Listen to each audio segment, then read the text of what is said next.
Good morning. Here we again are going to read today, Part 1, Basic Human Truths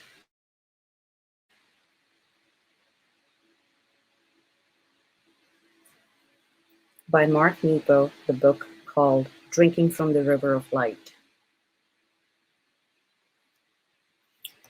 The necessary art. Each of us is called to listen our way into the underlying truth that connects us all through we experience this calling as a very personal journey. The way plants and flowers grow and blossom differently, though they all root in the same soil. This rooting and breaking ground until we flower is the necessary art of coming alive. As Rainer Maria Reich offered in his legendary Letters to a Young Poet, go into yourself and test the deeps in which your life takes risk. As its source, you will find the answer to the question whether you must create. I would take this further because I believe we all must create. That is, we all must root and break ground until we flower. This necessary art of coming alive is not reserved for the few. It is every person's destiny, though there are always things in the way. Not because we are unlucky, but because this is the nature of time on earth. In your mind's eye, imagine a wave building and cresting as it approaches the shore, only to have the undertow pull it back out, only to have the returning water gather itself into another wave that will build and crest again on shore. In this way, we are called to gather ourselves in order to come forth into the life and the difficulties like fear, pain, worry, confusion, and loss comprise the undertow that pulls us back until we gather and can gather ourselves again. And paradoxically, it is the undertow that swells into the majesty of the next wave. This is the human journey. And poetry is the unexpected utterance of the soul that comes to renew us when we least expect it. More than manipulation of language, it is the art of embodied perception, a braiding of heart and mind around experience. When a fish inhales water, somehow it mysteriously and miraculously extracts the oxygen from the water. Through its gill, it turns that water into the air by which it breathes. This ongoing inner transformation is poetry, a much deeper process than fooling with words. For us, the heart is our gill, and we must move forward into life, like simple fish, or we will die. In the mysterious yet vital way we turn experience into the air. The way we extract what keeps us alive, this is the poetry of life that transcends any earthly endeavor. All this while, the universal ground of being we call spirit is working its unknowable physics on us, eroding us to know that we are each other. As sheet music is meant to be played, poetry is meant to be felt and heard. In this way, what we feel in our depths is poetry waiting to be voiced. And just as music, once heard, stirs our very being, voicing our feelings stirs our consciousness. After all these years, I can affirm that the gift of poetry is how it allows us to be intimate with all the things. In modern times, there are two very strong yet subtle ways that we are darkly conditioned away from our intimacy with life. Both are difficult to shake.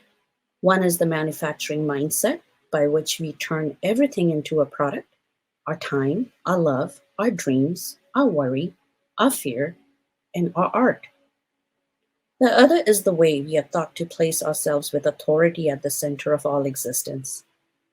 In a sense, we are taught to play God, to be mini creators who control everything we come in contact with. This can distort all artists, especially writers. I have learned over time, after being battered and smoothed by experience after experience, that creativity, whatever form it takes, is less about creating something out of nothing and more about being in a relationship and conversation with life and the unknown. The more we engage expression in writing as a way to listen to stay in a relationship with life, the more sacred our path. We are not meant to bend material to our intent, but to bend our will to give voice to life and its rhythms. After my struggles with cancer, I began to learn that what is not expressed is depressed. And so I have become more interested in the expressive journey of healing than creative writing. Ultimately, the purpose of art in all its form is to make life real, to remove everything that gets in the way, and to help us live. For each person is born with encumbered spot, free of expectations and regret, free of ambition and embarrassment, fear free of fear and worry, an umbilical spot of grace where we were each first touched by God. It is in this spot of grace that issues peace. Psychologists call the spot as the psyche. Theologians call it the soul. Jung calls it seat of consciousness. Hindu masters call it Atman. Buddhists call it Dharma. Rilke calls it inwardness. Sufi calls it Kalb. And Jesus calls it the center of our love. To know this spot of inwardness is to know who we are, not by surface markers of identity, not where we work or what we wear, or how we like to be addressed, but by our feelings, our place in relation to the infinite, and by inhibiting it. This is a hard, lifelong task, for the nature of becoming is a constant filming over of where we begin.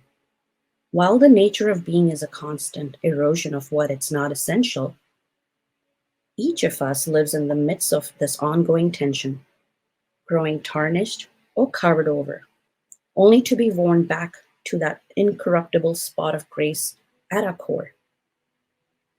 When the film is worn through, we have moments of enlightenment, moments of wholeness, moments of satori, as the Zen sages term it, moments of clear living when inner meets outer, moments of full integrity of being, moments of complete oneness. And whether the film is a wail of culture or memory, of mental and religious training, or of trauma or sophistication, the removal of that film and the restoration of that timeless spot of grace is the goal of all therapy and education. Regardless of subject matter, this is the only thing worth teaching: how to uncover that original center and how to live there once it is restored. We call, we call the filming over a deadening of heart and the process of return, whether brought about through suffering or love, is how we unlearn our way back to God. The purpose of art in all its form is to make life real, to remove everything that gets in the way, and to help us live. An invitation to listen with your heart. If our heart is our gill, describe an experience that moved through your heart and the one essential thing your heart extracted from this experience that has helped you stay alive. In your journal, describe the kinds of things you listen for and give attention to. Are they aspects of nature?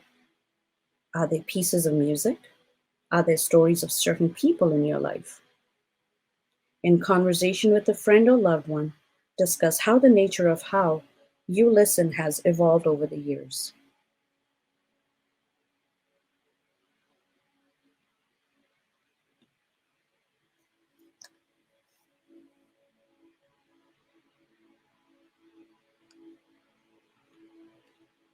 The unexpected utterance. For me, Poetry is where the soul teaches and touches the everyday. It is less about words and more about awakening the sense of aliveness we carry within us. To walk quietly till the miracle in everything speaks is poetry, whether we write it down or not. I confess, I started out wanting to write great poems. Then, I was warned by life into wanting to discover true poems that would help me live. Now, in the second half of my life, I want to be the poem. Carl Jung spoke of the poet, and more largely the artist, as a lightning rod for the unconsciousness. He held the poet and the artist as a conduit through which the collective experience from all time passes. When feeling what is ours to feel, each and lived, soul is a conduit for all life. In this way, everyone, when thoroughly here, is a poet. In Jungian sense, I know my truest work has come from beyond me, and I believe that all the great artists, whoever you think they are, would affirm the transcendence of their genius over the ownership of such gifts. As the romantic poet Shelley puts it, poetry is not like reasoning, for the mind in creation is as a fading coal, which some invisible influences, like an inconstant wind, awakens to transitory brightness. It is our receptiveness to the forces of life that makes us brighten, that makes us a filament for the mysteries. Another English writer, D.H. Lawrence, affirms this when he says, "Not I but the wind that blows through me." This doesn't mean that we don't participate or give our all. On the contrary, it is only by giving our all that we open our soul as a conduit to all of life. Whenever we do this, we are sensitive enough for the unexpected utterance to flow through us. Athletes experience this as being in the zone. The reward for giving their all through the immense practice and effort is to enter the flow of the game, the way a fish swims with all its might to catch the current. When our soul is aligned with the current of life, we are often touched deeply by the unexpected utterance of life. And that kiss of unexpected is often life-changing. So, what does the unexpected utterance sound like, feel like, look like? No one can know but you, and you will know. When you shovel your walk at night and stop to look at the moon, and something in the cold blue makes you realize that there is nothing between you and the heavens, the utterance is speaking to you. When you're bumping through a crowd in Manhattan or Chicago, frustrated because you're late, and suddenly you give up. And in that relaxation of will, you realize that there is nothing between you and all the others. And that's everyone's heart is beating at the same time. The utterance is tapping you in the chest. When you're fishing, and after half a day of something bites, and in the tug, you're not sure who's catching who, you are in that moment of conduit.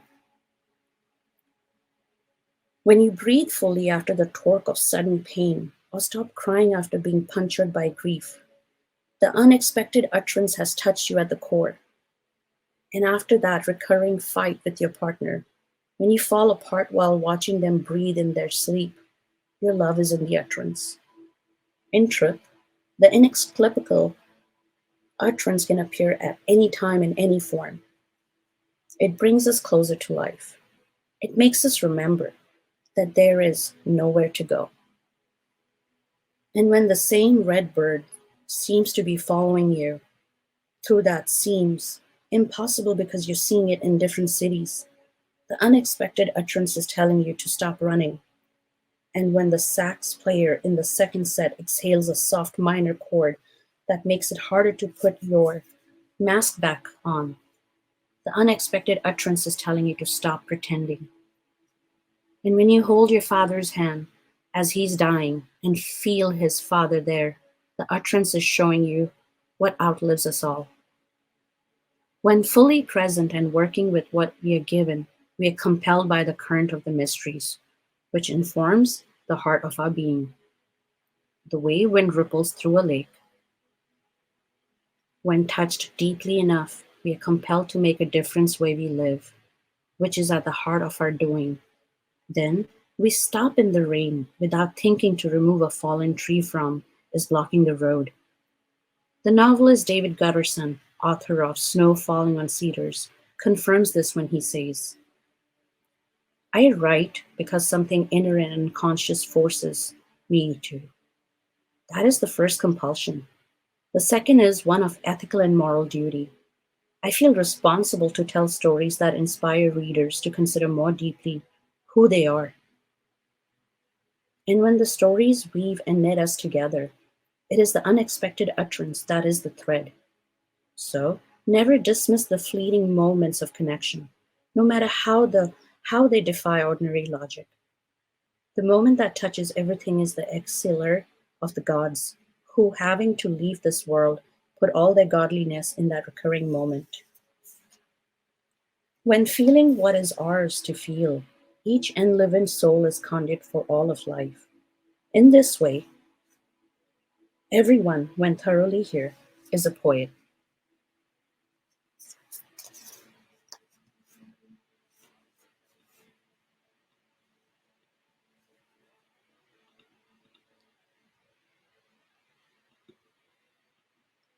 A lifelong process. When the question arises, why write? Why create? I'm drawn to ask, why breathe? Why climb to a place where you can see the horizon? Why look for things soft and durable to wrap around a wound? Why call into the canyon between us to see if anyone is there? Because all these efforts help us live. Repeatedly, we are called to engage experience as a way to manifest what we carry within us, bringing what is dormant into the world. As the tree that a seed carries breaks ground in time, reflection, dialogue, and writing are seed-like forms by which we release our inwardness into the world. This is why listen and express. This is why we write, why we create. Because expression is like sunlight that emanates from within.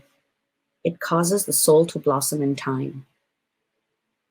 Like breathing and waking, expression is a lifelong process that no one can do without.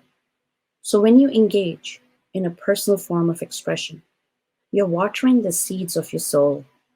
And while fear and pain can keep us hidden, our urge to express and create remains compelling and relentless. Consider the astonishing industry of ants, building mounds of dirt hundreds of times their size, and the diligence of bees that can't stop making honey. We are born with the same industry and diligence to create a home and to make money, or honey.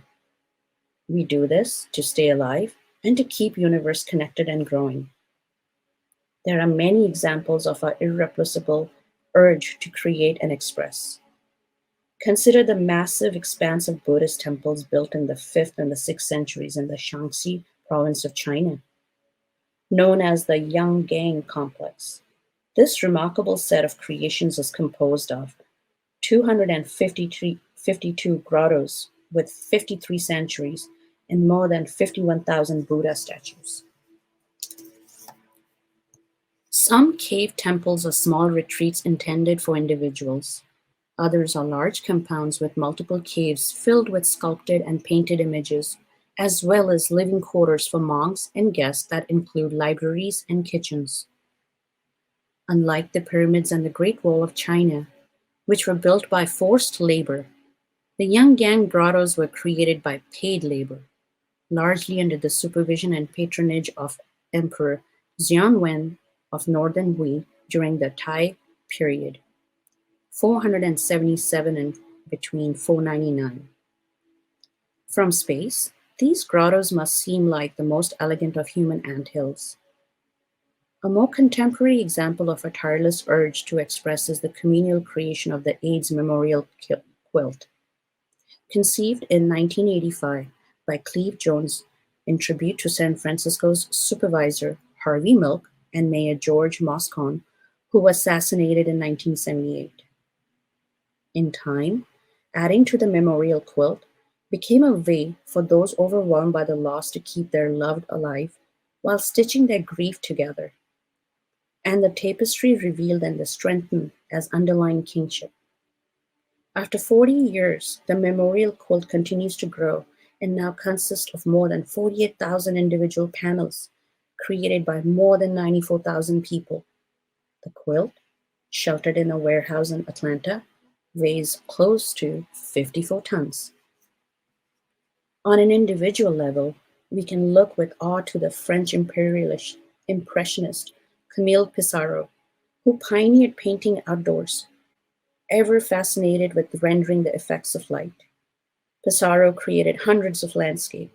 Or we can look at Claude Monet, who was equally prolific into his 80s, or to the incomparable Beethoven, who, while going deaf, composed 9 symphonies, 5 piano concertos, 32 piano sonatas, 16 string quartets, and even an opera. There is also John Milton, who dictated Paradise Lost to his daughter because he was blind, and the sprawling yet intimate lifelong diary of the great American poet Walt Whitman, which he named Specimen Days. This remarkable conversation with life chronicles his years as a volunteer medic in the Civil War, as well as his life as a naturalist and living witness of a maturing, if troubled, America. These towering examples are not meant to dwarf our ordinary efforts, but to affirm just how powerful and undeniable the impulse to express and create is. It lives in each of us, waiting for us to engage so it might lighten our burden and live in our being in a beautiful, ordinary ways.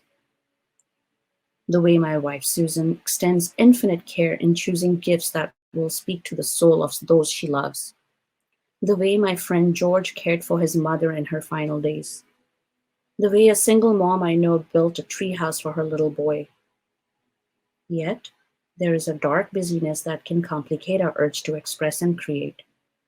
Since the industrial age, we have subverted our creativity as a way to mass produce a plethora of practical things, including cars, trains, planes, weapons, and even, in the noblest sense, as a way to produce art and literature in hopes of achieving something great and lasting.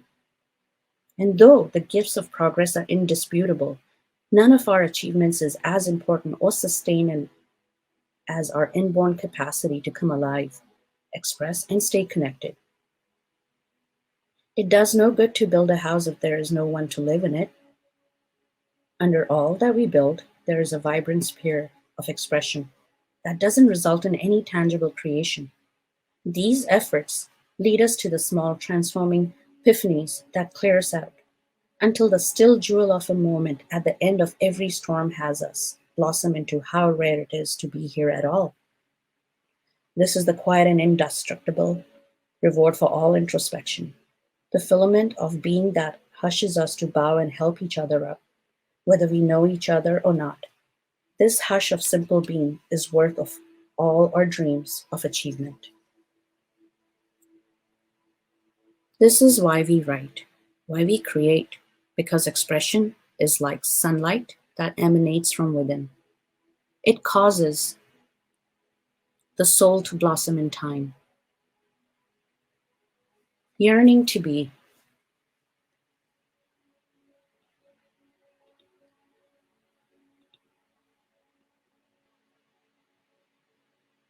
So we don't create to achieve or make history, no matter how we are schooled or what we tell ourselves. We create because we have to. And the reward for creating in any form is that it keeps us alive. This is why we devote ourselves to art. It is our covenant with life. And like anything we devote ourselves to, we will in time become good at it. But we don't do it to become better. We do it to become whole. For while we can get better without becoming whole, we can't become whole without getting better. Everywhere we look, life is burgeoning. Plants and trees and flowers are always pushing up, breaking ground and yearning to be. Like the seeds of the natural world, There is some innate impulse in us to break ground and sprout. But too often the machinery of tradition arbitrates this impulse into a compulsion to produce and achieve. And soon we lose our lifeline to wonder. Yet, despite the press of our ambitions, excellence is more a byproduct of immersion. A dolphin breaches surface to taste the air. It doesn't leap to be an acrobat. So yearn, sprout, and push your heart into the world.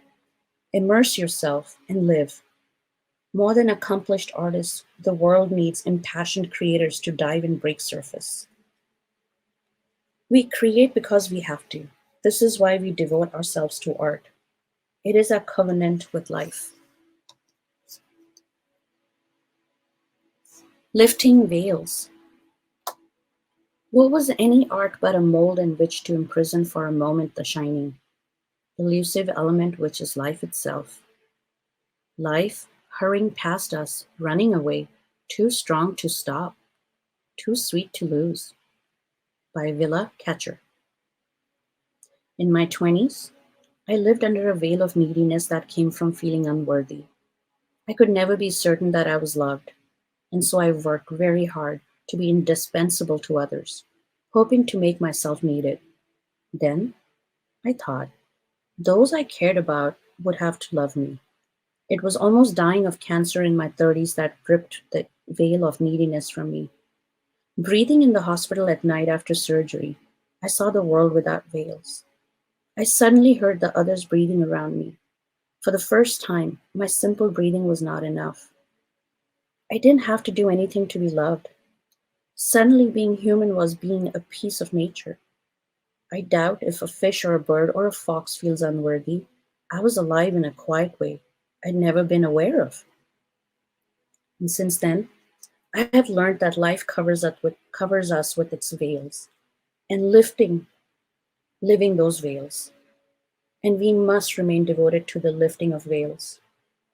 The great Hindu poet Rabindranath Tagore points to how it is part of a poet's religion to engage a solemn faith in their own function, to realize that they are specifically called to collaborate with their creator in adding to the joy of existence. Again, I think this applies to more than poets, for this is everyone's fate. We all collaborate with the universe in adding to the joy of existence. This is our work in being here. And when I'm stuck behind yet another veil, when I'm feeling bad about myself or getting enmeshed one more time, I recall that uncumbered breath in the hospital that was veil free and declare myself to the universe, the way a hawk might screech as it leaves a tangle of branches. The truth is that while I will always be a poet, the way a fish will always be a fish, it has always been so I can know the depth of that carries me. Suffering has taught me that an irrepressible cinder of life force waits in the ruins of every catastrophe, as well as in the center of every stillness. And we are destined to run around about the world until we exhaust ourselves of all the striving in order to refine that cinder of life force, in order to discover what Villa Catcher calls the shining, elusive element which is life itself, too sweet to lose. Repeatedly, we move through our days living in the center of a paradox that has us wake in a world whose outwardness shapes us, while it is our inwardness, through dream and feeling, that fills that shape. There is a Mayan tale of creation that offers some insight into the purpose of dream. It was then that the gods realized they still had not finished their work of creation. In no time, these godlike people would tire of being thankful for their lives and for the corn that gave birth to them. And so, in one last act of creation, the gods veiled the eyes of the corn people so that they could no longer see beyond their own time and place. In that one moment, the eyes of every living person became clouded, like a valley covered in every morning mist. From then on, the corn people could see only what was near and real. But as the roots of all living things are one, the gods could take not every bit of magic away from their people. And so the Mayan children and their parents believe that at the night when they go to sleep, the gods lift the veil over their eyes, and in their dreams they see deep into the center of the world. In dreams and in the heart of what we feel, we see deep into the center of the world. Two more reasons that we listen, express, and write are to lift the veils from our eyes and to know the deep. We need to practice these deep arts so we can recover from our kinship with all things. This has been the rhythm of life since the beginning. Experience covers us, and the dreams and feelings uncover us. In the Hindu tradition, Maya refers to the veil of illusion. Hindu scholar M. Hirayana describes Maya as the power or the veil that conceals the true character of spiritual reality. Another scholar, Paul Deussen, offers that the great anonymous Hindu scriptures, known as the Upanishads, describe the universe and the human experience as an interplay of Purusha, the internal, the external, unchanging principles, and the Prakriti, the temporary changing material world. The former manifests itself as Atma, soul self, and the latter as Maya, the veil of illusion. A co-purpose of dream, feeling, expression, of art itself is to return us to the ground of the external, unchanging principles that we know in our soul carried by itself. No matter the swell and the crash of changing material world, we have no choice but to live in this ever-changing realm, and so the need for introspection and reflection. Just what kind of veils, then, are we talking about? There are many, but here are a few: the veils of memory, regret, ambition, expectation, fear, woundedness, self-centeredness, and familiarity.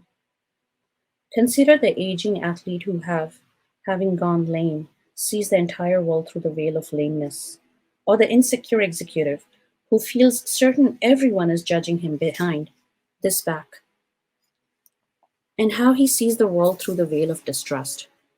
Or the strong hidden woman who can't climb out of the canyon of her wound, and how she sees life as an endless climb through wounds. Or the one who is always thirsty, and how she sees the world as never quenching. At times, the hardest work before us is to part our veil so we can know the deep. And writing is a way to pull a thread and unravel our veil over time. A core purpose of dream, filling, expression, or art of itself is to return us to the ground of eternal, unchanging principles that we know in our soul carried by itself.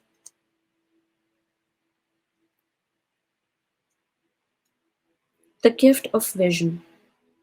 The arts are the wilderness areas of imagination surviving, like national parks, in the midst of civilized minds. Claude Lévi-Strauss. What it means to see. To see takes time like to have a friend takes time. By George Kiff. I was born a seer. Early on, words became the brushes with which I tried to paint what I saw. In time, I learned that while art is movement through space and music is movement through time, poetry is both, and each of us is born with an inclination towards seeing or hearing. I was born a painter and sculptor in a poet's body. Over the years, I have come across several legendary crossovers in the arts. Those whose vision come in one form, while the expression comes in another. Michelangelo's genius came from being a sculptor, forced by Pope Julius to paint, forced to compress and express his gift for 3 dimensions into 2 dimensions. The result was his masterpiece, the Sistine Chapel ceiling. George Bernard Shaw was a social theorist and critic in a playwright's body. Aldous Huxley was a philosopher in a novelist's body. And Robert Force was a masterful short story writer, a weaver of potent yarns, born in a rhymer's body. The insight here is that each needed to express what they saw through the instrument they were given. This dynamic is what gave rise to their genius. I suspect that if George Bernard Shaw had expressed his social ideas in a pure social writing, their potency would have been lost. What, then, does it mean to see? It is how we apprehend reality, how we take in life. An old English proverb says, "The eyes are the windows to the soul." The other side of this truth is that the soul is the window to the world. In fact, our capacity to see is more of an inlet, a place of exchange, letting the waters of the world in while letting the waters of the soul out.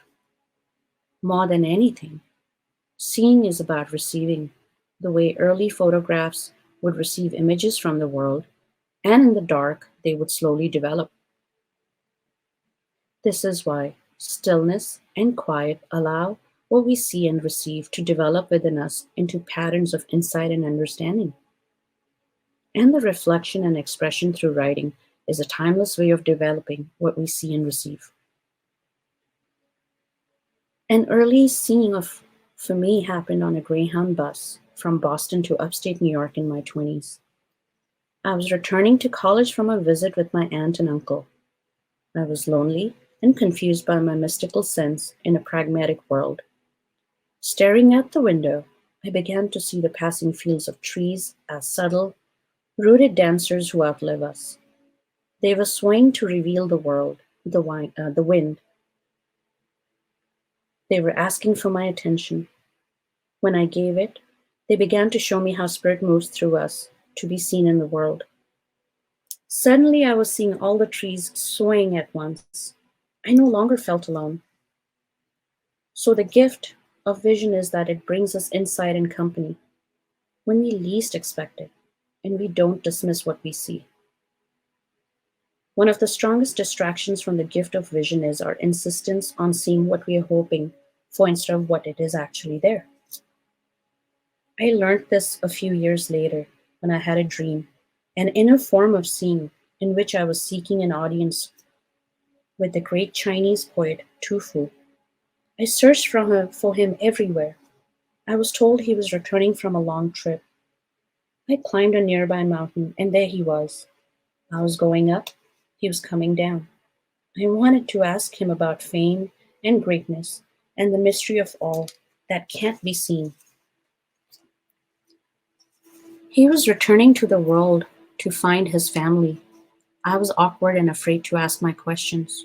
But looking at me, he read my mind. As he walked by, he touched my shoulder. If you can't see what you're looking for, see what's there. It is enough. Without another word, he was gone. I stood halfway up the mountain for a long time.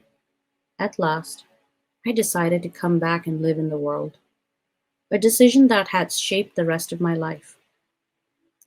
This is one of the deepest gifts of vision, that it rearranges us inside, bringing us to the commitment to live in the world. Where else? Then, poetry and art can help us find our way, alone and together. The gift of vision is that it brings us insight and company when we least expect it, and we don't dismiss what we see. Thank you.